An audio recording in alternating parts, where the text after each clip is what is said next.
Miss হবে না আপনার পছন্দের টিভি শো। দেখুন জি5 অ্যাপে একদম ফ্রি। তোমার এত বড় সাহস, তুমি ওর গায়ে হাত তুলতে যাচ্ছিলে?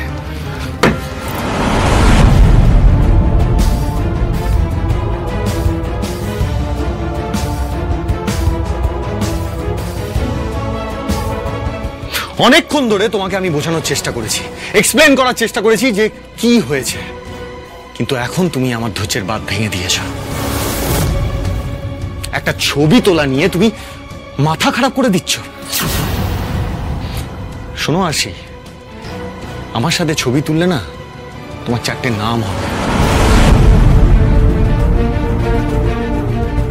বাজারে বন্ধুদের বুক বাজিয়ে বলতে পারবে, আর ওই ছবিটা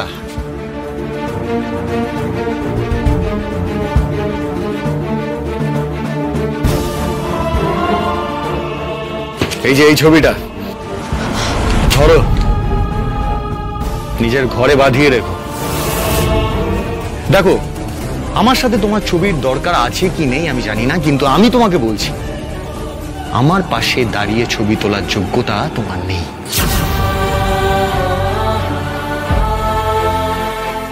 বন্ধুদের দেখিও, বিয়ের সময় দেখিও, তাতে রেসপেক্ট পাবে।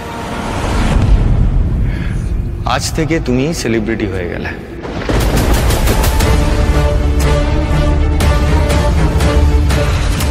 যাও, এবার যা করার করে নাও, যাও।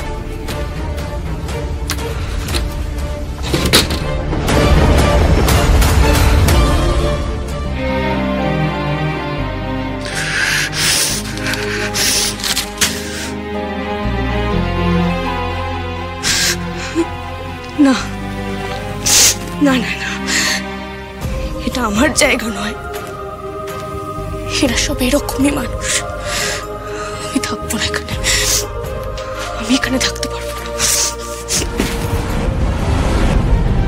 দিদিভাই, দিদিভাই আমার কথা শোন। ঠাম্মি,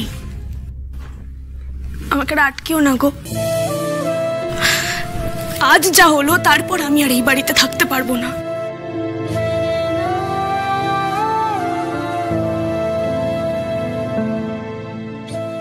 দিদিভাই,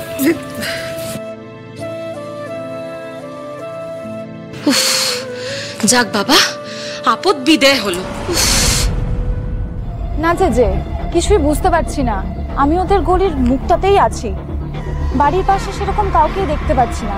বাড়ির সামনের দিকে গেলে আবার সন্দেহ করতে পারে। এখনো পর্যন্ত নো আপডেট। লোকজনও তো দেখছি না সেরকম। যে hold hold, she is coming.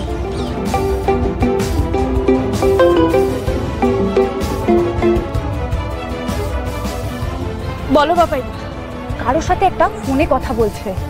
আমি একটু শুনি। হ্যাঁ, তুমি হোল্ড করো, কোনো ইনফরমেশন পেলেও পেতে পারি। এই সিমি, ভালো করে শোনো তো কি বলছে। আর এই সাক্ষ্যজিৎ চ্যাটার্জি খুব খারাপ লোক গো পাপাইদা। কি ঠকালো আমার। ওদের সিনেমার 4টি ব্যবসা করার জন্য আমাকে ফাঁসিয়ে এইভাবে ছবি তুলে নিল, আর ছবিটা এইভাবে ছাপিয়ে দেবে বিশ্বাস করো আমি ভাবতে পারিনি পাপাইদা। জি5 ডাউনলোড করুন আর সব এপিসোড দেখুন একদম ফ্রি।